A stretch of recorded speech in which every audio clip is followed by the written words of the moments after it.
എല്ലാ പ്രിയപ്പെട്ടവർക്കും എൻ്റെ പ്രത്യേകമായ സ്നേഹത്തെയും വന്ദനത്തെയും അറിയിക്കുന്നു.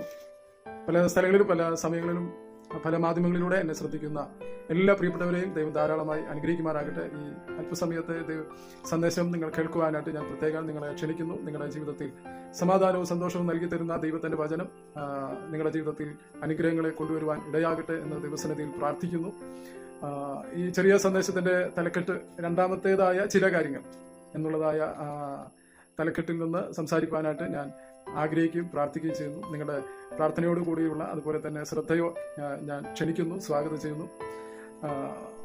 രണ്ടാമത്തേതായിരിക്കുന്ന പല കാര്യങ്ങളും ദൈവവചനത്തിൽ വിശുദ്ധ ബൈബിളിൽ നമുക്ക് കാണുവാനായിട്ട് കഴിയും. അതിൽ ചില കാര്യങ്ങൾ മാത്രം ഞാൻ വേഗത്തിൽ ചുരുക്കം വാക്കുകൾ കൊണ്ട് പങ്കുവയ്ക്കാനായിട്ട് ആഗ്രഹിക്കുകയാണ്.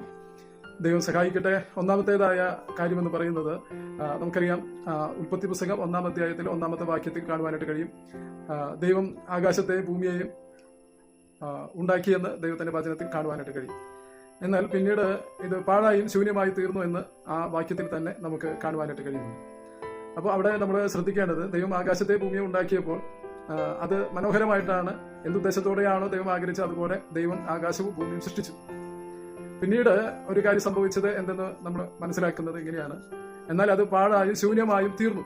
പിന്നീട് ഒരു കാര്യം, അത് വളരെ നാളുകൾക്ക് ശേഷം, അത് എത്ര കാലഘട്ടമാണ് എന്ന് നമുക്കറിയുന്നില്ല, എന്നാൽ അത് പിന്നീട് അത് പാഴായും ശൂന്യമായും തീർന്നു എന്ന് നമുക്ക് വായിക്കുവാനായിട്ട് കഴിയും. അതിനെക്കുറിച്ച് നിങ്ങൾക്ക് അറിയാനായിട്ട് കഴിയുന്നില്ല എങ്കിൽ എന്നോട് എങ്ങനെയും ബന്ധപ്പെട്ട് ആ കാര്യങ്ങൾ അറിയുക. ദൈവം സഹായിക്കുമാറാകട്ടെ.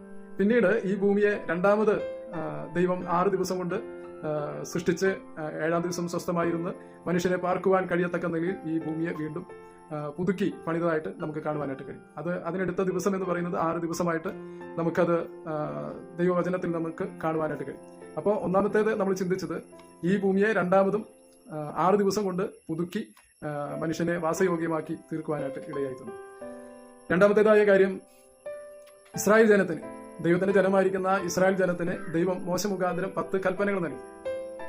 ആ 10 കൽപ്പനകളെ കുറിച്ച് നമുക്ക് വിശദമായിട്ട് അറിയുന്നത് പുറപ്പാട് പുസ്തകം 20-ാം അധ്യായം അതിന്റെ 1 മുതലുള്ള വാക്യങ്ങളിൽ നമുക്ക് കാണാനായിട്ട് കഴിയും. മോശയ്ക്ക് കൽപ്പലകളിൽ എഴുതിയ 10 കൽപ്പന. 10 കൽപ്പനയിലെ ആദ്യത്തെ ഭാഗമായിരിക്കുന്നത് 4 കൽപ്പനകളാണ്. അത് ദൈവത്തോടുള്ള ബന്ധത്തിലുള്ള നിയമങ്ങളാണ്. ആ നിയമങ്ങളാണ് തന്റെ ജനമായിരിക്കുന്ന ഇസ്രായേൽ ജനത്തെ മറ്റുള്ളവരിൽ നിന്ന് വ്യത്യസ്തമാക്കി ഇത് ദൈവത്തിന്റെ ജനമാണെന്ന് പ്രഖ്യാപിക്കാനും അല്ലെങ്കിൽ ഇസ്രായേൽ ജനത്തിന് അവകാശമായിട്ട് പറയാനും കഴിയുള്ളൂ. ഞാൻ ദൈവത്തിന്റെ ജനമാണെന്നും അല്ല, ദൈവം പറയുകയാണ് ഇവർ എന്റെ ജനമാണെന്നും പറയുവാനായിട്ട് കഴിയണമെങ്കിൽ ആദ്യത്തെ 4 കൽപ്പനകൾ അവർ അനുസരിക്കുവാനായിട്ട് ഇടയായിത്തീരും.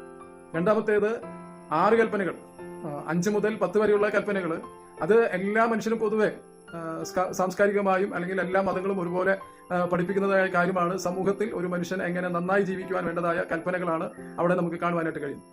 അത് എല്ലാ മതങ്ങളിലും എല്ലാവരും നിയമങ്ങളൊക്കെ വെച്ച് ആ നിയമങ്ങളെ പരിപാലിക്കാനായിട്ട് ഇടയായിത്തീരും. അപ്പൊ അതുകൊണ്ട് ഒരു മനുഷ്യൻ ദൈവത്തിന്റെ ജനമാണെന്ന് അവകാശം പറയാനോ ദൈവത്തിന് പറയാനോ കഴിയില്ല. കാരണം മനുഷ്യനോടുള്ള ബന്ധത്തിലുള്ള നിയമങ്ങളാണ്. ആദ്യത്തെ 4 കൽപ്പനകളാണ് ഇത് ദൈവത്തിന്റെ ജനമായിരിക്കുന്നവരെ ദൈവത്തിന്റെ ജനമെന്ന് പറയുവാനും പ്രഖ്യാപിക്കാനും കഴിയുകയുള്ളൂ.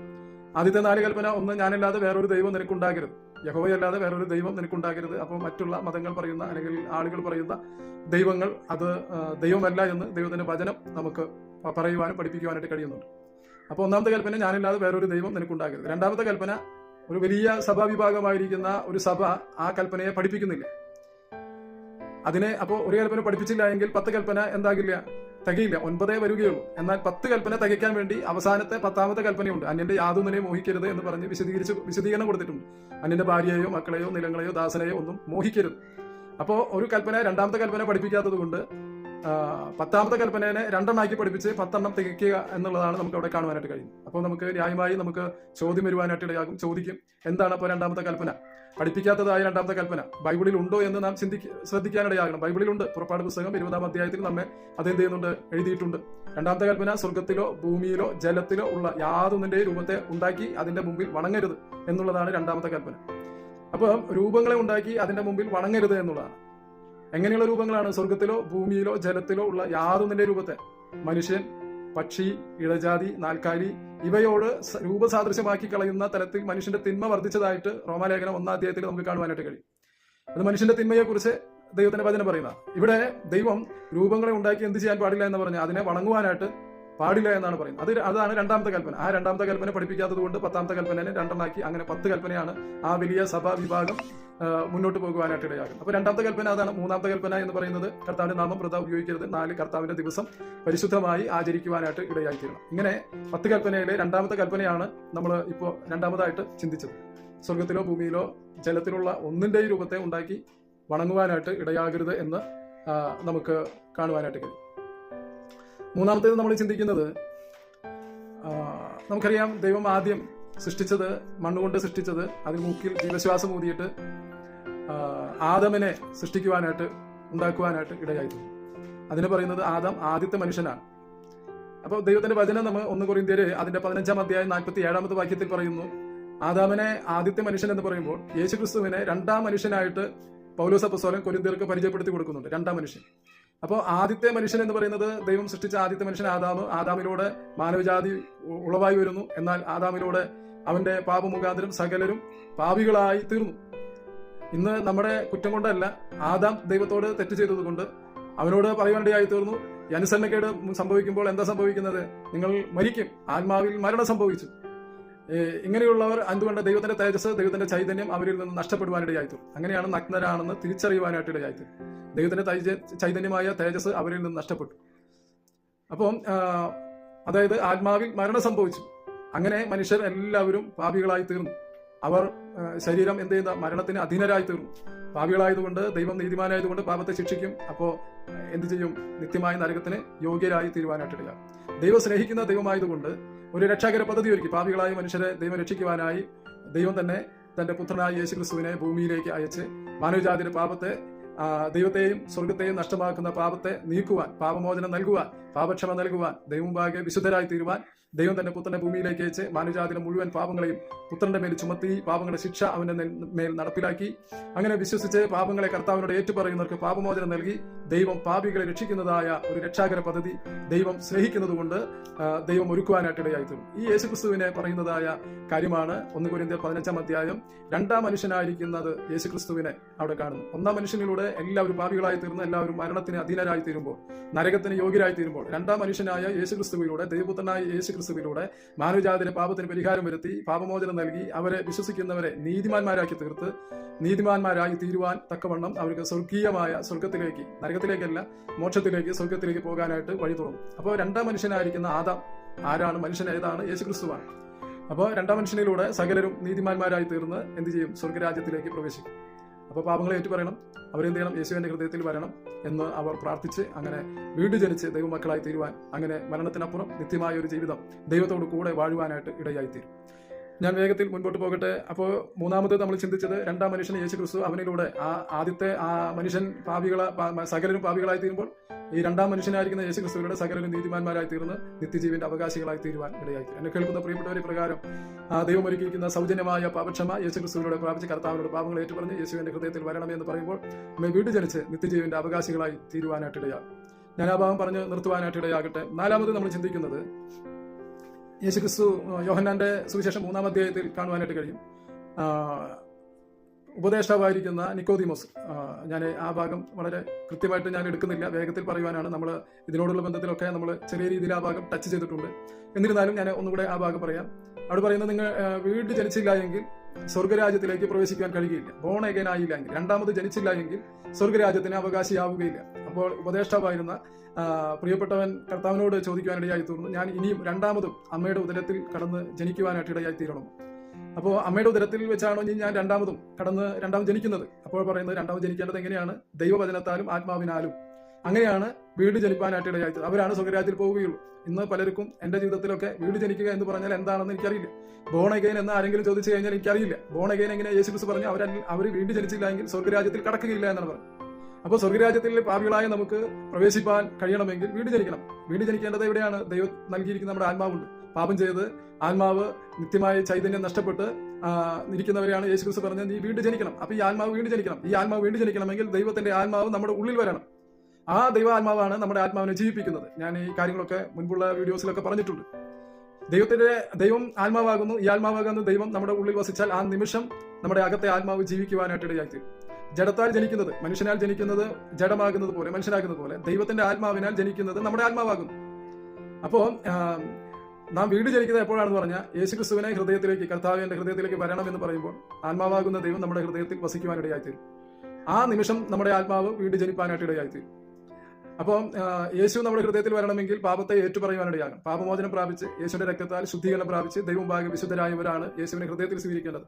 ആത്മാവാകുന്ന ദൈവം നമ്മുടെ ഉള്ളത്തിൽ വസിക്കുമ്പോൾ, വാഴുമ്പോൾ ആ നിമിഷം നാം നമ്മുടെ ദൈവത്തിന്റെ ആത്മാവ് നമ്മുടെ ആത്മാവിനെ ജീവിപ്പിച്ച് വീട് ജനിപ്പാനിടയായിത്തീരും. അതാണ് യേശു ക്രിസ്തു പറഞ്ഞ ദൈവവചനത്താലും വെള്ളം, നിർമ്മലമായ വെള്ളം, അല്ലെ, നിർമ്മലമായ ജലം ഏതാണ്? ദൈവവചനമാണ്. ആ വെള്ളത്താലും ആത്മാവിനാലും, ആത്മാവാകുന്ന ദൈവം. അപ്പോൾ ഒരു മനുഷ്യൻ അണ്ടവും ബീജവും ചേർന്ന് ഒരു മനുഷ്യൻ പൂജാതനാകുന്നത് പോലെ ദൈവത്തെ വചനമാകുന്ന വചനവും വെള്ളവും അതുപോലെ തന്നെ ദൈവത്തിന്റെ ആത്മാവ് മുഖാന്തരം നമ്മുടെ ആത്മാവ് വീട് ജനിപ്പാനായിട്ട് ഇടയായിത്തീരും. അങ്ങനെ വീട് ജനിക്കുന്നതിനെയാണ് പുതുതായി ജനിക്കുന്നത് അല്ലെങ്കിൽ രണ്ടാമത് ജനിക്കുന്നത് എന്ന് നമുക്ക് കാണുവാനും. അവരൊക്കെ സ്വർഗ്ഗരാജ്യത്തിലേക്ക് പോകാൻ കഴിയും. രണ്ടാമത് ജനിച്ചവരാണ് സ്നാനപ്പെടേണ്ടത്. ജ്ഞാനസ്നാനം, അറിവിനാലുള്ള സ്നാനം. സ്നാനം എന്ന് പറയുന്ന വാക്ക് സംസ്കൃത വാക്കാണ്. അപ്പം അതിന്റെ മലയാളം അതിന്റെ അർത്ഥം വരുന്നത് മുങ്ങിക്കുളിക്കുക എന്നുള്ളതാണ്. സിമ്പിൾ ആയിരിക്കുന്ന കാര്യമാണ്. സ്നാനം സംസ്കൃത വാക്ക് ആണ് എന്ന് നിങ്ങൾ മനസ്സിലാക്കുവാനായിട്ട് ഇടയാകും. അപ്പോൾ എന്നെ കേൾക്കുന്ന പ്രിയപ്പെട്ടവരെ, രണ്ടാമത്തേതായ നമ്മൾ ഇപ്പോൾ കഴിഞ്ഞ സമയം ചിന്തിച്ച നാലാമത്തെ കാര്യം എന്ന് പറയുന്നത് രണ്ടാമത് ജനിക്കണം, വീണ്ടും ജനിക്കണം, ബോൺ അഗൈൻ ആകണം. അവരാണ് സ്വർഗ്ഗരാജ്യത്തിലേക്ക് പ്രവേശിപ്പാനായിട്ട് ഇടയായിത്തീരുന്നത്. ഇത് നമ്മൾ ഓർഡർ പ്രകാരം പറയുന്നുവെങ്കിൽ ആദ്യം നമ്മൾ രണ്ടാമത് ഭൂമിയെ 6 ദിവസം കൊണ്ട് സൃഷ്ടിച്ചു. രണ്ടാമത്തത് 10 കൽപ്പനയിലെ രണ്ടാമത്തെ കൽപ്പന ഏതാണെന്ന് നമ്മൾ ചിന്തിച്ചു. മൂന്നാമത്തത് ആദ്യത്തെ മനുഷ്യൻ ആദാമും രണ്ടാമത്തെ മനുഷ്യൻ യേശുക്രിസ്തുവും. ആ രണ്ടാമത്തെ മനുഷ്യനിലൂടെ സകലരും വിശ്വസിക്കുന്നവർ നീതിമാന്മാരായിത്തീരും. പാപികളെ ആയിത്തീരുകയല്ല, നീതിമാന്മാരായിത്തീരുക. എല്ലാവരും പാപികളാണ്. പക്ഷെ യേശുക്രിസ്തുവിനോട് പാപങ്ങളെ ഏറ്റു പറയുമ്പോൾ നമ്മൾ ആ കർത്താവിൽ വിശ്വസിച്ചത് മുഖാന്തരം നമ്മളെ നീതിമാന്മാരായി ദൈവം എണ്ണുവാനായിട്ട് ഇടയായിത്തീരും. പിന്നത്തെ നമ്മൾ നാലാമത്തത് ചിന്തിച്ചത് രണ്ടാമത് ജനിക്കണം, പുതുതായി ജനിക്കണം, വീണ്ടും ജനിക്കണം, ബോൺ അഗൈൻ ആകണം. അവർക്ക് സ്വർഗ്ഗരാജ്യത്തിൽ പോകുവാനായിട്ട് ഇടയായിത്തീരുന്നത്. ആ പ്രിയപ്പെട്ടവരാണ് സ്നാനപ്പെടുവാനിടയാകേണ്ടത്. അങ്ങനെ 4 കാര്യങ്ങൾ നമ്മൾ ഇപ്രകാരം ചിന്തിച്ചു. ഇനി 5ാമത്തെ കാര്യം എന്ന് പറയുമ്പോൾ ഇസ്രായേൽ ജനത്തിനാണ് 10 കൽപ്പന നൽകിയത്. ഇസ്രായേൽ ജനം യഹൂദന്മാരാണ്. അതിൽ നിന്ന് ഒത്തിരി പേരെ കർത്താവിൽ വിശ്വസിച്ച് വരുവാനിടയായിത്തീർന്നു. അവരെ നമ്മൾ ഇന്നും പറയും ക്രിസ്ത്യാനികൾ എന്ന് പറയും. ഈ ക്രിസ്ത്യാനികളാണ് അല്ലെങ്കിൽ അവരെന്ത് ചെയ്യണം, എങ്ങനെയുള്ളവരെയാണ് ക്രിസ്ത്യാനി എന്ന് പറയുന്നത്? അതിനെക്കുറിച്ച് അപ്പോസ്തലപ്രവൃത്തി 2-ാം അധ്യായത്തിൽ പറയുന്ന ഒരു കാര്യമുണ്ട്. അപ്പോസ്തലപ്രവൃത്തി 2-ാം അധ്യായത്തിലെ മർക്കോസിന്റെ മാളിക മുറിയിൽ അവർ പരിശുദ്ധാത്മാവിന് കാത്തിരുന്നപ്പോൾ വലിയ കൊടിമുഴക്കത്തോടെ അവരുടെ മേൽ പരിശുദ്ധാത്മാവ് തീനാളങ്ങളെ പോലെ അവരുടെ മേൽ പതിയുവാനായിട്ട് ഇടയായി. അവരെല്ലാവരും പരിശുദ്ധാത്മാവിനാൽ നിറഞ്ഞ് അന്യഭാഷകൾ സംസാരിപ്പാനിടയായി തീർന്നു. ഈ വലിയ കാറ്റും മുഴക്കവും ഒക്കെ ഉണ്ടായപ്പോൾ അവിടെ കൂടി വന്ന് ജെറുസലേം ദേവാലയത്തിൽ പെരുന്നാളിന് കടന്നു വന്നിരിക്കുന്ന സകല ദേശത്തുമുള്ള അവിടെ ഒരുമിച്ച് കൂടി വന്നു. അവരുടെ നടുവിൽ അപ്പോസ്തലന്മാർ എഴുന്നേറ്റ് നിന്ന് അവരോട് പ്രസംഗിക്കുവാനിടയായി തീർന്നു. യേശുക്രിസ്തുവിനെ കുറിച്ച്, അവന്റെ ജനനത്തെക്കുറിച്ച്, അവന്റെ മരണത്തെക്കുറിച്ച്, അവനെ അടക്കിയതിനെ കുറിച്ച്, അവൻ ഉയർത്തെഴുന്നേറ്റതിനെ കുറിച്ച് അവരോട് പറയുവാനിടയായി തീർന്നു. ഇത് തിരുവെഴുത്തുകൾ എഴുതിയത് പ്രകാരമാണ് അവൻ കൊല്ലപ്പെടുവാനിടയായി തീർന്നത്. അത് മുഖാന്തരം മാനവജാതിക്ക് രക്ഷ വരുമെന്നുള്ള സന്ദേശം കൈമാറിയപ്പോൾ അവരിൽ ചിലർ വിശ്വസിക്കുവാനായിട്ട് ഇടയായി തീർന്നു. അവർ ശിഷ്യന്മാരോട് ചോദിച്ചു, ഞങ്ങൾ എന്ത് ചെയ്യണം? അപ്പോൾ അവിടുന്ന് പത്രോസ് അപ്പസ്തോലനും മറ്റ് അപ്പസ്തോലന്മാരും കൂടെ പറഞ്ഞതായ ഒരു കാര്യമാണ് പിന്നീടുള്ള ഭാഗത്ത് നമുക്ക് കാണുവാനായിട്ട് കഴിഞ്ഞത്. വിശ്വസിച്ച് വന്നവർ അന്ന് 3000 പേര് സ്നാനമേൽക്കുവാനായിട്ട് ഇടയായി തീർന്നു. അപ്പോൾ അവരോട് പറഞ്ഞതായ കാര്യം അപ്പോസ്തലപ്രവൃത്തി 2-ാം അധ്യായത്തിൽ നമുക്ക് വ്യക്തമായിട്ട് കാണുവാനായിട്ട് കഴിയും. അതിനെ 7 ഭാഗമായിട്ട് നമുക്ക് പഠിക്കുവാനായിട്ട് കഴിയും. അവരാണ് ക്രിസ്ത്യാനികൾ. സുവിശേഷം കേട്ട് വിശ്വസിച്ച് വന്നവർ എന്ത് ചെയ്യണം എന്ന് ചോദിക്കുമ്പോൾ അവരോട് പറഞ്ഞിരിക്കുന്നതായ കാര്യം 7 ഭാഗമായിട്ട് നമുക്ക് കാണുവാനായിട്ട് കഴിയും. അതല്ല എങ്കിൽ മറ്റൊരു നിലയിൽ നമുക്ക് ആ കാര്യത്തെ മനസ്സിലാക്കേണ്ടത് ഒരു ക്രിസ്ത്യാനിയുടെ 7 അടിസ്ഥാന ഉപദേശങ്ങൾ ഏതാണ്? നമുക്കറിയാം, ഒരു ബിൽഡിംഗ് നിൽക്കണമെങ്കിൽ 7 പില്ലറുകളുണ്ട്. പില്ലറുകളുടെ എണ്ണം കൃത്യമായിട്ടല്ല ഞാൻ പറഞ്ഞു. 7 പില്ലർ ഉണ്ടെങ്കിൽ ഇതുപോലെയാണ് 7 ഉപദേശങ്ങൾ എന്ന് പറയുന്നത്. അവരെയാണ് നമ്മൾ ക്രിസ്ത്യാനി എന്ന് പറയുന്നത്. അല്ലെങ്കിൽ ക്രിസ്ത്യാനി എന്താണ്, ഏത് രീതിയിലാണ് ജീവിക്കേണ്ടത് എന്ന് ചോദിച്ചു കഴിഞ്ഞാൽ ആ 7 ഭാഗത്തെ നമ്മുടെ ജീവിതത്തിൽ ഉണ്ടോ എന്ന് പരിശോധിക്കാൻ ഇടയായിത്തീരണം. അപ്പോൾ 7 അടിസ്ഥാന ഉപദേശത്തിൽ 2ാമത്തെ ഉപദേശമാണ് നമ്മൾ നേരത്തെയൊക്കെ പറഞ്ഞ് ചിന്തിച്ച് വന്ന ഭാഗത്തിന്റെ തുടർച്ചയായിട്ട് നമുക്ക് കാണുവാനായിട്ട് കഴിയും. അപ്പോൾ ആദ്യം 7 ഉപദേശങ്ങൾ ഏതാണെന്ന് ആ പ്രസംഗത്തെ നമുക്ക് പഠിക്കുവാനായിട്ട് ഇടയായി തീരുമ്പോൾ ഒന്ന് മാനസാന്തരം എന്ന് കാണുവാനായിട്ട് കഴിയും. യേശുവിനെ ദൈവമായി വിശ്വസിച്ച് അവന്റെ കൽപ്പനകളെ അനുസരിക്കുവാനായിട്ട് ഏതൊരു വ്യക്തി, ഏത് ജാതിയിൽപ്പെട്ടവനായാലും ഏതൊരുവനായാലും തന്റെ ജീവിതത്തെ സമർപ്പിക്കുന്നതിനെയാണ് മാനസാന്തരം എന്ന് പറയുന്നത്. പഴയ വഴികൾ, പഴയ വിശ്വാസം അതൊക്കെ വിട്ട് ദൈവവചനം എന്ന് പറയുന്നു. യേശു ദൈവമാണ്, അവൻ എന്താണ് പറഞ്ഞിരിക്കുന്നത് അതനുസരിക്കുവാനുള്ള ആ സമർപ്പണത്തെയാണ് മാനസാന്തരം എന്ന് പറയുന്നത്. 2ാമത്തേത് മാനസാന്തരം കഴിഞ്ഞ സ്നാനമാണ്. മാനസാന്തരപ്പെട്ടവർ, യേശുവിനെ ഹൃദയത്തിലേക്ക് സ്വീകരിച്ചവർ സ്നാനപ്പെടുവാനിടയാകണം. 3 പരിശുദ്ധാത്മാവിനെ പ്രാപിക്കണം. പരിശുദ്ധാത്മാവ് പ്രാപിക്കുന്ന അനുഭവത്തെക്കുറിച്ച് നിങ്ങൾ വിശ്വസിച്ചിട്ട് പരിശുദ്ധാത്മാവിനെ പ്രാപിച്ചുവോ എന്നാണ് ചോദിക്കുന്നത്. നമുക്ക് ചില സഭകളിൽ ഇങ്ങനെ 2 കവിളിലും മാറി മാറി തട്ടി സ്ഥൈര്യലേപനം നൽകിയെന്ന് പറയുന്നു. പരിശുദ്ധാത്മാവിനെ പ്രാപിച്ചു എന്ന് പറയുന്ന ചിലരെ നമുക്ക് കാണുവാനായിട്ട് കഴിയും. പരിശുദ്ധാത്മാവിനെ കാത്തിരുന്ന് ശിഷ്യന്മാർ പ്രാപിച്ചതുപോലെ കാത്തിരുന്ന് പ്രാപിക്കുവാനിടയായി തീരണം. ആ പരിശുദ്ധാത്മാവ് ശക്തിയോടെ ഒരുവനിൽ വരുമ്പോൾ അവന്റെ നാവ് അവനെ നിയന്ത്രിക്കാൻ കഴിയാതെ വണ്ണം അവൻ സംസാരിക്കാനിടയാകും. അവന്റെ ശരീരം അവനെ നിയന്ത്രിക്കാൻ കഴിയാതെ വണ്ണം ദൈവശക്തി അവനിൽ അനുഭവിച്ച് അവന്റെ ശരീരം നിയന്ത്രിക്കാൻ കഴിയാത്ത നിലയിൽ അവൻ ആത്മനിറവിൽ ആകുവാനായിട്ടിടയാകും. അപ്പോൾ മൂന്നാമത്തെ 7 അടിസ്ഥാന ഉപദേശത്തിൽ മൂന്നാമത്തേതാണ് പരിശുദ്ധാത്മാവിനെ പ്രാപിക്കുക. 4 വേർപാട് അനുഷ്ഠിക്കുവാനിടയായി തീരണം. വേർപാട് എന്ന് പറയുന്നത് ഈ ലോകത്ത് നിന്ന് മാറി ജീവിക്കുക എന്നുള്ളതല്ല. പഴയ വിശ്വാസ രീതിയിൽ നിന്ന് വേർപെട്ട് നിൽക്കുവാനിടയാകും. പല രീതിയിൽ പല അവസ്ഥകളിൽ ജീവിച്ചിരിക്കുന്നവരാ. പഴയ വിശ്വാസങ്ങൾ പലതുമാണ്. നമുക്കറിയാം, പല മതങ്ങളും പല സംഹിതകളൊക്കെ അനുസരിച്ച് പോകുന്നവരാണ്. എന്നാൽ അവർ അതിൽ നിന്ന് പൂർണ്ണമായി വേർപെട്ട് ഈ പത്യോപദേശത്തിൽ ദൈവവചന പ്രകാരം ജീവിക്കുവാനായിട്ടിടയാകും. പ്രത്യേകിച്ച് പ്രാർത്ഥനാ വിഷയത്തോടുള്ള ബന്ധത്തിൽ, ദൈവികമായ വിഷയത്തോടുള്ള ബന്ധത്തിൽ, മനുഷ്യനോടുള്ള ബന്ധത്തിലല്ല, ദൈവികമായ വിഷയങ്ങൾ, ആത്മീകമായിരിക്കുന്ന വിഷയങ്ങളിൽ വേർപാടുള്ളവരായി തീരുവാനായിട്ടിടയാകും. പിന്നെ കൂട്ടായ്മ ആചരിപ്പാനിടയാകും. നമുക്കറിയാം, ഇന്ന് നമുക്ക് ഈ റോഡ് മുതൽ തെക്ക് ഈ റോഡ് മുതൽ വടക്ക് ആ റോഡ് മുതൽ, അതല്ലെങ്കിൽ ഈ ഒരു പുഴ മുതൽ അപ്പുറത്ത് വേറൊരു അതിര് വരെ നിശ്ചയിക്കുന്ന അതിർത്തികളിൽ ഉള്ളിലുള്ള ഒരു കൂടിവരവല്ല ദൈവം ആഗ്രഹിക്കുന്നു. അത് പാപമല്ല, കൂട്ടായ്മയാണ്. ആരാണോ ദൈവത്തിന്റെ വചനം നിങ്ങളോട് പങ്കുവയ്ക്കുവാനിടയായി തീർന്നത്, ആരാണോ നിങ്ങളെ ഈ സത്യത്തിലേക്ക് നടത്തിയത്, അവരുമായുള്ള കൂട്ടായ്മ ബന്ധത്തിൽ കൂടി വരുവാനായിട്ടിടയാകും. അവിടെയാണ് ശാശ്വതമായ ജീവനും അനുഗ്രഹവും ദൈവം കൽപ്പിച്ചു വെച്ചിരിക്കുന്നത്. കെട്ടിടത്തിനകത്തല്ല. പല കാര്യങ്ങളും പലതൊക്കെ അവിടെ ഇവിടെയൊക്കെ കണ്ടാൽ മതി. അതായത് ഒരു ദൈവസഭ കൂടി വരുന്ന ദിവസം അവിടെ കൂടി വന്ന് ദൈവജനം കൂടി വന്ന് പ്രാദേശികമായ നിലകളിൽ കൂട്ടായ്മ ബന്ധത്തിൽ കൂടി വന്ന് ദൈവത്തെ മഹത്വപ്പെടുത്തുക എന്നുള്ളതാണ് സഭായോഗം. അല്ലാതെ അവിടെ ഇവിടെ കൂട്ടായ്മ മുടക്കി വേറൊരു സ്ഥലത്ത് പോകുന്ന വഴിയിൽ അവിടെ കൂടാം ഇവിടെ കൂടാം അങ്ങനെയുള്ള കൂടുന്ന അനുഭവമല്ല, കാണാമെന്ന് പറയുന്ന അനുഭവമല്ല. എവിടെയാണോ ദൈവസഭ ദൈവം നമ്മെ ആക്കി വെച്ചിരിക്കുന്നത്, ക്രിസ്തുവിൽ ജനിക്കുവാൻ ഏത് സഭയാണ് മുഖാന്തരമായത്, ആ സഭയുമായിട്ടുള്ള ആത്മാർത്ഥമായ ബന്ധത്തിൽ ദൈവജനവുമായി കൂടി വന്ന് ദൈവത്തെ ആരാധിക്കുവാൻ, മഹത്വപ്പെടുത്തുക, അതാണ് ദൈവം ആഗ്രഹിക്കുന്നത്. അതാണ് കൂട്ടായ്മ എന്ന് പറയുന്നത്. ഒന്നുകൂടെ പറയാം, ആര് മുഖാന്തരമാണോ, ഏത് സഭ മുഖാന്തരമാണോ നിങ്ങൾ ഈ ബന്ധത്തിലേക്ക്, ഈ കൃപയിലേക്ക് വരുവാനിടയായി തീർന്നത്, അവരുമായിട്ടുള്ള ബന്ധമാണ്. അതാണ് കൂട്ടായ്മ ബന്ധം എന്ന് പറയുന്നത്. അവിടെ ശാശ്വതമായ ജീവനും അനുഗ്രഹവും കൽപ്പിച്ചു വെച്ചിരിക്കുക. പ്രത്യേകിച്ച് അപേക്ഷിക്കുന്നു വേണ്ട. പലരുടെ ജീവിതത്തിൽ വിടുതൽ ലഭിക്കാത്തത്, ആത്മീയ മുന്നേറ്റങ്ങൾ ലഭിക്കാത്തത്, ആത്മീയ സത്യങ്ങളുടെ വെളിപ്പാടുകൾ മനസ്സിലാക്കാൻ കഴിയാത്തത് ഒരു കൂട്ടായ്മ ബന്ധത്തിലേക്ക് ഓരോരുത്തരും അതിനെ ദൈവം ആഗ്രഹിക്കുന്ന നിലയിലേക്ക് ആ കൂട്ടായ്മ ബന്ധം ഊഷ്മളമാക്കുന്നില്ല, അതിൽ നിലനിൽക്കുന്നില്ല എന്നുള്ളത് കൊണ്ടാണ്. അപ്പൊ കൂട്ടായ്മ എന്ന് പറയുന്നത് അതിപ്രധാനമായിരിക്കുന്ന കാര്യമാണ്. സ്നാനത്തെ പോലെ, പരിശുദ്ധാത്മാവിന്റെ നിറവിനെ പോലെ, വേർപാടിന്റെ ഉപദേശം പോലെ കൂട്ടായ്മ ബന്ധം എന്ന് പറയുന്നത് വളരെ അതിപ്രധാനമായിരിക്കുന്ന ഒരു കാര്യമാണ്. ഇനി 7 അടിസ്ഥാന ഉപദേശത്തിലെ മറ്റൊരു കാര്യം എന്ന് പറയുന്നത്, സമയം മുന്നോട്ട് പോകുന്നുണ്ട്, ഞാൻ വേഗത്തിൽ പറയുവാനായിട്ട് ശ്രമിക്കുന്നുണ്ട്. പിന്നെ അപ്പം നുറുക്കുക എന്നുള്ളതാണ്. അപ്പം നുറുക്കുക എന്ന് പറഞ്ഞാൽ ഒരു അപ്പത്തെ എടുത്ത് വാഴ്ത്തി ശിഷ്യന്മാർക്ക് കൊടുത്തതുപോലെ ഒരു അപ്പം എടുത്ത് കൂട്ടായ്മയിലുള്ളവർ, സ്നാനപ്പെട്ടവർ എന്ത് ചെയ്യണം? ഈ അപ്പത്തിൽ നിന്ന് പങ്കുകാരായി തീരണം. അതുപോലെ പ്രധാനമുള്ള മറ്റൊരു കാര്യമാണ്, ഈ അപ്പം സ്വീകരിക്കുന്നത് പോലെ തന്നെയാണ് പാനപാത്രവും. എത്ര ആയിരക്കണക്കിന് ആളുകൾ ഉണ്ടെങ്കിലും അവർക്ക് കൊടുക്കുവാനായിട്ട് കഴിയണം. വിശേഷപ്പെട്ട ദിവസങ്ങളിൽ ചില സഭകൾ ചെയ്യുന്നതായ കാര്യം അപ്പം മുക്കിക്കൊടുക്കുന്ന രീതി നമുക്ക് കാണുവാനായിട്ട് കഴിയും. അത് ഒരിക്കലും നമുക്ക് കാണാൻ കഴിയുന്നത് എവിടെയാണെന്നറിയോ? യേശു കർത്താവ് യൂദാസിനെയാണ് ഈ അപ്പം മുക്കിക്കൊടുക്കുവാനായിട്ട് ഇടയാക്കിയത്. ഇത് പാനപാത്രം കുടിക്കേണ്ടതാണ്. ആയിരക്കണക്കിന് ആളുകളുണ്ടെങ്കിലും പാനപാത്രം പങ്കുവെച്ച് എന്ത് ചെയ്യണം? എല്ലാവരും അതിൽ പങ്കുകാരാകണം, പങ്കാളികളാകണം. ഈ അപ്പത്തിന് കൊടുക്കുന്ന അതേ പ്രാധാന്യം ഈ പാനപാത്രത്തിനും കൊടുക്കുവാനായിട്ട് ഇടയാകണം. ഒരു കാര്യം പറയട്ടെ, ഓരോ അപ്പമല്ല കൊടുക്കേണ്ടത്, ഒരു അപ്പത്തിൽ നിന്ന് എല്ലാവരും പങ്കുകാരായി തീരണം. നിങ്ങളൊന്ന് ശ്രദ്ധിച്ചിട്ടുണ്ടോ? വലിയൊരു സഭയുടെ സക്രാരിയിലെ ഒരു സ്വർണ്ണ കാസയിലെ കുറെ അപ്പങ്ങൾ വെക്കുവാനായിട്ട് ഇടയാകും. അതിന് മറ്റൊരു വാക്ക് പറയും, ഓസ്തികൾ എന്ന് പറയുവാനിടയാകും. അത് ക്രിസ്തീയമല്ല. ഒരു അപ്പത്തിൽ നിന്നാണ് ഇത് കൊടുക്കുവാനായിട്ട് ഇടയാകേണ്ടത്. ക്രിസ്തീയമല്ല എന്ന് പറയുന്നത് കാരണം ഇത് യഹൂദന്മാരുടെ നിയമപ്പെട്ടകം, സമാഗമന കൂടാരത്തിൽ ഇപ്രകാരം കാണുവാനായിട്ട് കഴിയും. അത് യഹൂദന്മാരുടെ ജെറുസലേം ദേവാലയത്തിൽ മാത്രം കാണുന്ന ഒരു കാര്യമാണ്. സ്വർണ്ണപാത്രത്തിൽ എന്ത് ചെയ്യണം? മന്നകളെ പെറുക്കി ഈ സ്വർണ്ണപാത്രത്തിലിട്ട് ഈ സമാഗമന കൂടാരത്തിന്റെ പെട്ടകത്തിൽ, നിയമ പെട്ടകത്തിനകത്ത് വെക്കുവാനിടയാകണം. തലമുറകളുടെ സാക്ഷ്യത്തിന്. അത് കഴിക്കുവാനുള്ളതല്ല, അത് തലമുറകളുടെ മുൻപാകെ സാക്ഷ്യമായിട്ട് നിലകൊള്ളുന്നത്. ആ കാസയിലിട്ടിരിക്കുന്ന അപ്പങ്ങൾ, മന്ന, അത് മാത്രം ഉരുകിപ്പോകുകയില്ല. എന്നാൽ മറ്റുള്ള ഈ മരുഭൂമിയിൽ പെയ്തിരുന്ന മന്നകൾ അത് പെറുക്കി വെയിലുറച്ചാൽ എന്ത് ചെയ്യും? അത് ഉരുകിപ്പോകും, ഇല്ലാതായിത്തീരും. അതുകൊണ്ടാണ് രാവിലെ പെറുക്കുവാനായിട്ട് പറഞ്ഞിരിക്കുന്നത്.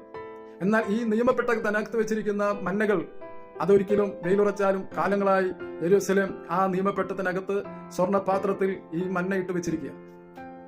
അപ്പോൾ അത് യഹൂദ മതത്തിന്റെ പഴയ നിയമത്തിൽ ജെറുസലേം ദേവാലയത്തിൽ മാത്രം കാണുന്നതായ ഒരു കാര്യമാണ്. അത് അവരോട് കൽപ്പിച്ചിരിക്കുന്ന കാര്യമാണ്.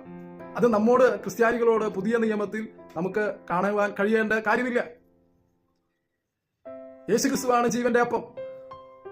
അപ്പൊ ഞാനത് പിന്നീട് വേറൊരു സമയത്ത് പറയാനായിട്ട് സാധിക്കുമെന്നാണ് ഞാൻ വിചാരിക്കുന്നത്. ആ ഭാഗത്തേക്ക് പോകുന്നില്ല. അപ്പോൾ ഞാൻ പറഞ്ഞു വന്ന കാര്യം അപ്പം നുറുക്കുവാനായിട്ട് ഇടയാകണം.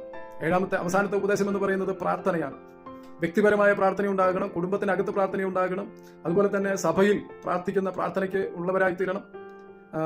അങ്ങനെ ആ നിലകളിലൊക്കെ പ്രാർത്ഥിക്കുന്നവരായി തീരണം. എന്റെ ആലയം പ്രാർത്ഥനാലയമാകുന്നു. അപ്പോൾ ഇങ്ങനെയാണ് പ്രാർത്ഥനയ്ക്കൊക്കെ ഒത്തിരി കാര്യങ്ങളുണ്ട്. ഞാൻ ആ ഭാഗത്തേക്ക് പോകുന്നില്ല. അപ്പം ഒരു ക്രിസ്ത്യാനിയെ സംബന്ധിച്ച് ആരാണ് ക്രിസ്ത്യാനി? ഒരു ക്രിസ്ത്യാനി ആകുന്നുവെങ്കിൽ എങ്ങനെയൊക്കെ വേണം എന്ന് കാണുന്നതായ കാര്യം അപ്പോസ്തലപ്രവൃത്തി 2-ാം അധ്യായത്തിൽ പത്രോസിന്റെ ആദ്യത്തെ പ്രസംഗം കേട്ട് വിശ്വസിച്ച് വന്നവരോട് പറയുന്നതായ ഭാഗമാണ് 7 ഉപദേശങ്ങൾ എന്ന് പറയുന്നത്. അതിലെ 2-ാമത്തെ ഉപദേശമാണ് സ്നാനം എന്ന് പറയുന്നത്. സ്നാനം സഭയോട് ചേരാനല്ല, കർത്താവിനോട് ചേരുവാനാണ്. അതിനെക്കുറിച്ച് നമുക്ക് പിന്നീട് സംസാരിക്കാം. നിങ്ങൾക്ക് എന്തെങ്കിലും കൂടുതൽ അറിയണമെങ്കിൽ എന്നെ വിളിക്കുവാൻ, ബന്ധപ്പെടുവാനായിട്ട് ഇടയായിത്തീരാം. ഇനി 2 പോയിന്റ്സ് കൂടിയുണ്ട്, ഞാൻ വേഗത്തിൽ പങ്കുവയ്ക്കാം. എബ്രായലേഖനം 9:28 അതുപോലെ തന്നെ പല സഭകളിലുള്ള പ്രധാനപ്പെട്ടതായ ഒരു കാര്യമാണ് കർത്താവിന്റെ വരവ് എന്ന് പറയുന്നത്.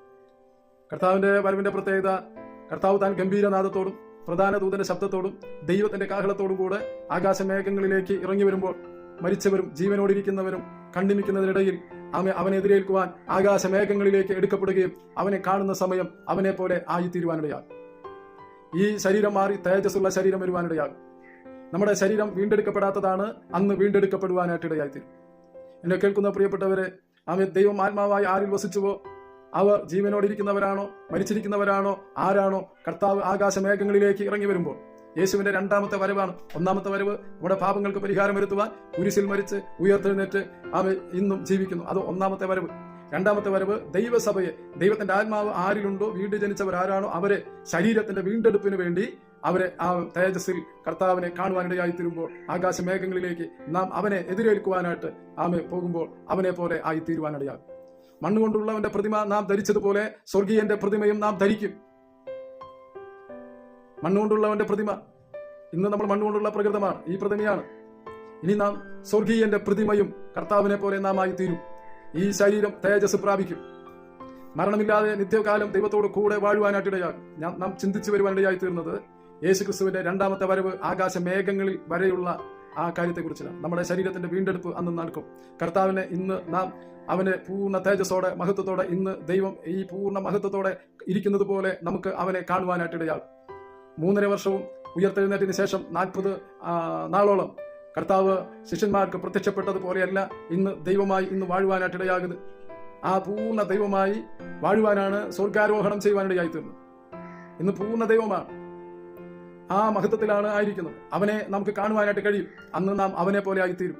അന്ന് ആകാശമേഘങ്ങളിൽ വരുവാനായിട്ടിടയാകും. അപ്പോൾ 2-ാമത്തെ വരവ് ദൈവസഭയെ ചേർക്കുവാൻ, ശരീരത്തിന്റെ വീണ്ടെടുപ്പ് ഉണ്ടാകുവാൻ, ആകാശമേഘങ്ങളിൽ വെച്ച് നാം അവനെ എതിരേൽക്കുവാനിടയാകും. അത് കഴിഞ്ഞ് ചില നാളുകൾ 7 വർഷത്തിന് ശേഷം പിന്നീട് ഇസ്രായേലിനെ രക്ഷിക്കുവാനായി ഭൂമിയെ ഭരിക്കേണ്ടതിന് വേണ്ടി, അതൊക്കെ വലിയ ഒരു സബ്ജക്റ്റാണ്. ദൈവസഭ, ദൈവമക്കളായിരിക്കും നാം, ദൈവത്തിന്റെ ദൂതന്മാർ കൂടി കർത്താവ് തന്റെ തേജസ്സോടുകൂടെ ഒലിവുമലയിലേക്ക് ഇറങ്ങി വന്ന് അന്നു മുതൽ ഈ ഭൂമിയെ ഭരിക്കുവാനായിട്ടിടയാകും. അപ്പോൾ 2-ാമത്തെ വരവ് 2 ഘട്ടമുണ്ട്. 1-ാമത്തേത് ദൈവസഭയെ ആകാശമേഘങ്ങളിൽ വെച്ച് ആ തേജസ്സിലേക്ക് നടത്തുവാനായിട്ടിടയാകും. അത് കഴിഞ്ഞ് വീണ്ടും അത് രഹസ്യവരവ് എന്നാണ് പറയുന്നത്. പിന്നത്തേത് ഒലിവുമലയിൽ ഇസ്രായേലിനെ രക്ഷിക്കുവാൻ വേണ്ടി ഭൂമിയിൽ ദൈവം വാഴുവാൻ രാജാവായി ഭരിക്കേണ്ടതിന് വേണ്ടി നാം അവനോട് കൂടെ എപ്പോഴും അവനോട് കൂടെ ഉള്ളവരായി തീർന്ന് അങ്ങനെ വരുന്നതിനെ മഹത്വ പ്രത്യക്ഷത എന്ന് പറയുവാനായിട്ടില്ല. അപ്പോൾ യേശുവിന്റെ 2 വരവിലെ 2 ഘട്ടത്തെ കുറിച്ചിട്ടാണ് പറഞ്ഞത്. ഇനി അവസാനത്തെ പോയിന്റാണ് 2-ാമത്തെ മരണം. അതായത് വെളിപ്പാട് പുസ്തകം 20-ാം അധ്യായം അതിന്റെ 6-ാമത്തെ വാക്യത്തിൽ നമുക്ക് കാണാൻ കഴിയും. 2-ാം മരണം എന്ന് പറയുന്നത് നിത്യമായ നരകമാണ്. ഒരു മരണം ശരീരത്തിൽ മരിക്കുവാനായിട്ടിടയായി തോന്നും. വീണ്ടും ജനിച്ചവരെ കുറിച്ച് പറയുന്ന അവർ ക്രിസ്തുവിൽ നിദ്ര പ്രാപിച്ചിരിക്കുന്നു എന്നാണ് പറയുന്നത്. സുവിശേഷം അനുസരിക്കാതെ വീണ്ടും ജനിക്കാത്തവരെ അവർ ക്രിസ്തുവിൽ നിദ്ര പ്രാപിക്കാൻ കഴിയില്ല. ശരീരം ഓക്കെ, എന്നാൽ അവരുടെ ആത്മാവ് യാതനാസ്ഥലത്തായിരിക്കും. എന്നാൽ വീട് ജനിച്ചവർ അവർ ക്രിസ്തുവിൽ നിദ്ര പ്രാപിച്ചിരിക്കുകയാണ്, ഉറക്കത്തിലാണ്. നാളെ എഴുന്നേൽക്കുന്നത് പോലെ അത്രയും ഫ്രീ ആയി സമാധാനത്തോടെ അവർ വിശ്രമിക്കുന്ന, ഉറങ്ങുന്ന സമയമാണ്. ഇന്ന് രാത്രി എഴുന്നേറ്റ് നാളെ എഴുന്നേൽക്കുന്നത് പോലെ ആമേ ക്രിസ്തുവിൽ നിദ്ര പ്രാപിക്കുന്നവരായിത്തീരും. ഈ കാഹളനാദം കേൾക്കുമ്പോൾ അവർ എഴുന്നേൽക്കുവാനായിട്ട് ഇടയായിത്തീരും. അപ്പം സുവിശേഷം അനുസരിക്കാതെ വീട് ജനിക്കാത്തവര് അവരുടെ ജീവിതത്തിൽ യാതന അനുഭവിക്കുക അവരുടെ ആത്മാവ്. അത് കഴിഞ്ഞ് രണ്ടാം മരണം എന്ന് പറയുന്നത് ഈ ഭൂമിയെ കത്തി അഴിഞ്ഞതിന് ശേഷം ദൈവം എന്ത് ചെയ്യും? ഒരു വെള്ള സിംഹാസനത്തിൽ ഇരിക്കുകയും ആ ബാലവൃദ്ധം സുവിശേഷം അനുസരിക്കാത്ത വീട് ജനിക്കാത്തവരെ അവരെല്ലാവരും ശിക്ഷാവിധി നടപ്പിലാക്കുവാനായി ഇടയായിത്തീരും. പിശാചിനും അന്ധകാര ശക്തികൾക്കും ഒരുക്കിയിരിക്കുന്ന നിത്യമായ നരകത്തിലേക്ക് അവരെ തള്ളിയിടുവാനായിട്ട് ഇടയാകും. എന്നെ കേൾക്കുന്ന പ്രിയപ്പെട്ടവരെ, രണ്ടാം മരണം എന്ന് പറയുന്നത് നിത്യമായ നരകമാണ്. അതിൽ നിന്ന് വീണ്ടും ഒരു മോചനം ഉണ്ടാകുന്നില്ല. അവിടെ ശിക്ഷിക്കുന്ന സ്ഥലമാണ്. യാതനാ സ്ഥലം എന്ന് പറയുന്നത് അവിടെ അവരുടെ ആത്മാവിനെ, മരണത്തിന് ശേഷം അവരുടെ ആത്മാവിനെ ഉള്ള സ്ഥലമാണ്. അവിടെ യാതന അനുഭവിക്കുന്ന സ്ഥലമാണ്. അതുകൊണ്ടാണ് യാതനാ സ്ഥലം എന്ന് പറയുന്നത്. എന്നാൽ വീണ്ടും ജനിച്ച ദൈവമക്കള് ക്രിസ്തുവിൽ നിദ്ര പ്രാപിച്ച് ഉറക്കുന്ന, വിശ്രമിക്കുന്ന അനുഭവത്തിലാണ്. അവർക്കത്തിൽ നിന്ന് എഴുന്നേൽക്കുന്നത് പോലെ കർത്താവിനെ എതിരേൽക്കുവാൻ അവർ എഴുന്നേൽക്കുവാനായിട്ട് ഇടയാകും. വീണ്ടും ജനിക്കുന്നതിന്റെ ദൈവമക്കളുടെ, ക്രിസ്ത്യാനിയുടെ ഏറ്റവും വലിയ അനുഗ്രഹം എന്ന് പറയുന്നത് അവയെ ക്രിസ്തുവിൽ നിദ്ര പ്രാപിച്ച് കർത്താവിനെ കാണുന്ന ദിവസം അവനെ പോലെ ആയിത്തീർന്ന് ദൈവത്തോടു കൂടെ എന്നും വാഴുവാനായിട്ട് ഇടയാകും. വീട് ജനിക്കാത്തവരുടെ ജീവിതത്തിൽ, കർത്താവിന്റെ കൽപ്പനകളെ അനുസരിക്കാത്തവരുടെ ജീവിതത്തിൽ രണ്ടാം മരണമായിരിക്കുന്ന നിത്യമായ നരകത്തിലേക്ക് പോകും. അവിടെ നിന്ന് രക്ഷപ്രാപിക്കാൻ കഴിയുകയില്ല. അതിനുള്ള ഒരു പദ്ധതി അവിടെ ഇല്ല. ദൈവത്തിന്റെ ഒരു കൃപയോ ഒരു സാന്നിധ്യമോ എന്തെങ്കിലും ഒന്നും ലഭിക്കാത്ത ഒരു സ്ഥലം. അതുകൊണ്ടാണ് അത് നരകമായി തീരുവാനിടയായി തീർന്നത്. ദൈവത്തിന്റെ ഒരു കൃപകളും എത്തിപ്പെടാത്ത സ്ഥലം. ഇവിടുത്തെ അവസ്ഥ തന്നെ നമുക്ക് നരകമാണ് പലരും. ദൈവം പിശാചിന അന്ധകാര ശക്തികൾക്കും ഒരുക്കിയിരിക്കുന്ന സ്ഥലത്തേക്കല്ല ദൈവം ആഗ്രഹിക്കുന്നത്. അവിടേക്ക് പോകാതിരിക്കാനാണ് ദൈവം തന്റെ പുത്രനായ യേശുക്രിസ്തുവിനെ ഭൂമിയിലേക്ക് അയച്ച് അവനെ തകർത്ത് കളയുവാനിടയായി തീർന്നു. എന്നെ കേൾക്കുന്ന പ്രിയപ്പെട്ടവരെ, ഈ രണ്ടാം മരണം നമ്മുടെ ജീവിതത്തിൽ ഉണ്ടാകാതിരിക്കാൻ വീണ്ടും ജനിക്കുവാനായിട്ട് ഇടയായി. 2 ജനനം ലഭിച്ചവർ രണ്ടാം മരണത്തിലേക്ക് പോവുകയില്ല. 2 ജനനം ലഭിക്കുന്നത്, ഒന്ന് അമ്മയുടെ ഉദരത്തിൽ നിന്ന് പുറത്തു വരുന്നത്, ഭൂമിയിൽ ജനിക്കുന്നത്, അമ്മയിൽ നിന്ന് ജനിക്കുന്നത്, അമ്മയപ്പന്മാരിൽ നിന്ന് ജനിക്കുന്നത്. രണ്ടാമത്തെ ജനനം എന്ന് പറയുന്നത് ദൈവവചനത്താലും ആത്മാവിനാലും നമ്മുടെ ആത്മാവിന് ജീവിക്കുന്നത്. ദൈവത്തിന്റെ ആത്മാവിനാൽ നമ്മുടെ ആത്മാവാണ് ജീവിക്കുന്നത്. അതാണ് രണ്ടാമത്തെ ജനനം എന്ന് പറയുന്നത്. അത് ഈ ഭൂമിയിലല്ല, ദൈവരാജ്യത്തിൽ ജനിക്കുവാനായിട്ട് ഇടയാകും. അവരുടെ പേരുകൾ ജീവപുസ്തകത്തിൽ പേരെഴുതപ്പെടുവാനിടയാകും.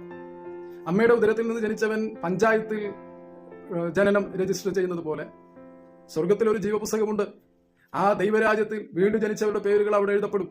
ജീവപുസ്തകത്തിൽ പേരെഴുതി കാണാത്ത ഏവനെയും തീപ്പൊയ്കയിൽ തള്ളിയിടും. രാപ്പകൽ ദണ്ഡനമുണ്ട്, കെടാത്ത തീയുണ്ട്, തീയും ഗന്ധകമുണ്ട്, ചാകാത്ത പുഴുണ്ട്. അങ്ങനെ അവിടെ കരച്ചിലും പല്ലുകടിയുമുണ്ട്. അവിടെ മുറവിളിയുണ്ട്, ദുഃഖമുണ്ട്, കരച്ചിലുണ്ട്. എന്നെ കേൾക്കുന്ന പ്രിയപ്പെട്ടവരെ, ഇന്ന് വളരെ ലളിതമായി, സൗജന്യമായി, ഏതൊരാൾക്കും പ്രയാസം കൂടാതെ നിത്യജീവന്റെ അവകാശികളായി തീരുവാൻ, ദൈവത്തിന്റെ മക്കളായി തീരുവാനായിട്ട് കഴിയുന്നതാണ് വീണ്ടും ജനനം എന്ന് പറയും. സുവിശേഷ സത്യങ്ങളെ കേട്ട് ഗ്രഹിച്ച് ദൈവത്തോട് ആത്മാർത്ഥമായി പ്രാർത്ഥിക്കുവാനിടയായി തീരണം. ഒരിക്കലും നമ്മെ കൈവിടാത്ത ദൈവമാ തന്റെ ഏകജാതനായ പുത്രനെ നമുക്ക് വേണ്ടി നൽകിയെങ്കിൽ, നമ്മെ രക്ഷിപ്പാനായി നൽകിയെങ്കിൽ, നമ്മൾ ആ വലിയ രക്ഷ നമ്മൾ നഷ്ടമാക്കുവാൻ ഇടയാകരുത്. നമ്മൾ പാരമ്പര്യ പ്രകാരം ജീവിച്ചു, മറ്റ് പലതിലൊക്കെ വിശ്വസിച്ചു, ശരിയാ, ഓക്കെ, പക്ഷെ ഇത് സത്യമാണ്, ഇത് സുവിശേഷമാണ്, ഇത് കേട്ട് ഗ്രഹിച്ച് അതിനൊത്തവണ്ണ ജീവിതത്തെ ക്രമീകരിച്ചാൽ വീട് ജനിപ്പാനിടയാകും, ആത്മാവിന് രക്ഷ വരുവാനിടയാകും, നിത്യജീവനെ പ്രാപിപ്പാനിടയാകും, ദൈവ മക്കളായി തീരുവാനിടയാകും. അതിനപ്പുറം സ്വർഗത്തിൽ ദൈവത്തോടു കൂടെ എന്നും ജീവിക്കുവാനായിട്ട് കഴിയും. ഞാൻ ഈ ചെറിയ സന്ദേശം, രണ്ടാമത്തേതായ ചില കാര്യങ്ങളാണ് നമ്മൾ ഓടിച്ച് പറയുവാനായിട്ട് ഇടയായിത്തീർന്നത്. ഞാൻ വേഗത്തിൽ ഒന്നുകൂടെ നിങ്ങൾക്ക് ചിന്തിക്കുവാനായിട്ട് നിങ്ങൾക്കൊരു വേഗത്തിൽ ഞാൻ പറയാം. ഒന്നാമത്തേത്, ഭൂമിയെ രണ്ടാമതും സൃഷ്ടിച്ചത്. രണ്ടാമത്തേത്, 10 കൽപ്പനകളിലെ രണ്ടാമത്തെ കൽപ്പന, രൂപങ്ങളെ ഉണ്ടാക്കി വണങ്ങരുത്.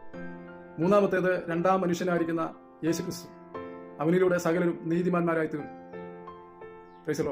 ആദ്യത്തെ ആ മനുഷ്യനിലൂടെ സകലർ പാപികളാകുമ്പോൾ യേശു വിശ്വസിച്ച് പാപങ്ങൾ ഏറ്റുപറയുന്നവരുടെ ജീവിതത്തിൽ, കൽപ്പനകളെ അനുസരിക്കുന്നവരെ അവരുടെ ജീവിതത്തിൽ സകലരും നീതിമാന്മാരായി ദൈവം തീർക്കും. നാലാമത്, വീണ്ടും ജനിക്കുന്ന, രണ്ടാമത് ജനിക്കുന്ന ആത്മാവ്, അകത്തെ മനുഷ്യൻ ജനിക്കുന്നതിനെ കുറിച്ച് ദൈവവചനത്താലും ആത്മാവിനാലും ദൈവത്തിന്റെ ആത്മാ മുഖാന്തരം നാം വീണ്ടും ജനിക്കുന്നു. ഒരു ക്രിസ്ത്യാനിയാണ്, അല്ലെങ്കിൽ ക്രിസ്ത്യാനി എന്തൊക്കെ ചെയ്യണം എന്നുള്ളതിലെ 7 അടിസ്ഥാന ഉപദേശത്തിലെ രണ്ടാമത്തെ കൽപ്പന സ്നാനം എന്നുള്ളതാണ്. സ്നാനം അതിപ്രധാനമായിരിക്കുന്നതാണ്. ഞാൻ അതിനെക്കുറിച്ച് പറഞ്ഞിട്ടില്ല. മുങ്ങിക്കുളിക്കുക എന്നുള്ളതാണ് അതിന്റെ മലയാളത്തിലെ ശരിയായിരിക്കുന്ന അർത്ഥം. അത് സിമ്പിളാണ്. അത് മാനസാന്തരപ്പെട്ടവരാണ് അത് ചെയ്യേണ്ടത്. പിന്നീട് നമുക്ക് കാണാൻ കഴിഞ്ഞു യേശുവിന്റെ രണ്ടാമത്തെ വരവ്, അതിന്റെ 2 ഘട്ടത്തെക്കുറിച്ച് പറഞ്ഞു. 7-ാമത്തേത് രണ്ടാമത്തെ മരണം, നിത്യമായ നരകം. 2 ജനനം എടുത്തവർക്ക് ഒരു മരണമേ ഉള്ളൂ, ശരീരത്തിലെ മരണം. ആത്മാവ് അവ ക്രിസ്തുവിൽ നിദ്ര പ്രാപിച്ചിരിക്കുകയാണ്. ദൈവത്തിന്റെ കാഹളനാദം കേൾക്കുമ്പോൾ കർത്താവ് തന്റെ ഗംഭീരനാദത്തോടും പ്രധാന ദൂതന്റെ ശബ്ദത്തോടും ദൈവത്തിന്റെ കാഹളത്തോടും കൂടെ സ്വർഗത്തിൽ നിന്ന് ഇറങ്ങി വരും, ആകാശമേഘങ്ങളിലേക്ക് നാം എടുക്കപ്പെടുകയും ചെയ്യും. 2 ജനനം പ്രാപിച്ച വീണ്ടും ജനിച്ചവർ അവർ ദൈവത്തോട് കൂടെ എന്നും വാഴുമ്പോൾ, 1 ജനനം അമ്മയുടെ ഉദരത്തിൽ മാത്രം ജനിച്ചവരുടെ ജീവിതത്തിൽ അവർ 2ാം മരണത്തിലേക്ക് പ്രവേശിക്കും, നിത്യമായ നരകത്തിന് യോഗ്യരായിത്തീരും. ഞാൻ എൻ്റെ വാക്കുകൾ ഇവിടെ അവസാനിപ്പിക്കുന്നു. ഈ വചനം നിങ്ങളുടെ ജീവിതത്തിൽ വിടുതലായി തീരട്ടെ. ഈ വചനം കേട്ട നിങ്ങളുടെ ജീവിതത്തിൽ ഭാരത്തോടെ വേദനയോടെയൊക്കെ ആയിരിക്കുന്ന വിഷയങ്ങളിൽ ഒരു അത്ഭുതം, സമാധാനത്തിന്, സന്തോഷത്തിനുള്ളത് ദൈവം നൽകട്ടെ എന്ന് ഞാൻ ദൈവസന്നിധിയിൽ പ്രാർത്ഥിക്കുന്നു. നിങ്ങളുടെ പ്രവർത്തനങ്ങളെ, നിങ്ങളുടെ തലമുറകളെ, നിങ്ങളുടെ കുടുംബത്തെ അനുഗ്രഹിച്ച് പ്രാർത്ഥിക്കുന്നു. Praise the Lord. കേട്ട എല്ലാവരോടുമുള്ള പ്രത്യേകമായി നന്ദി അറിയിക്കുന്നു. ദൈവം നിങ്ങളെ ധാരാളമായി അനുഗ്രഹിക്കുമാറാകട്ടെ.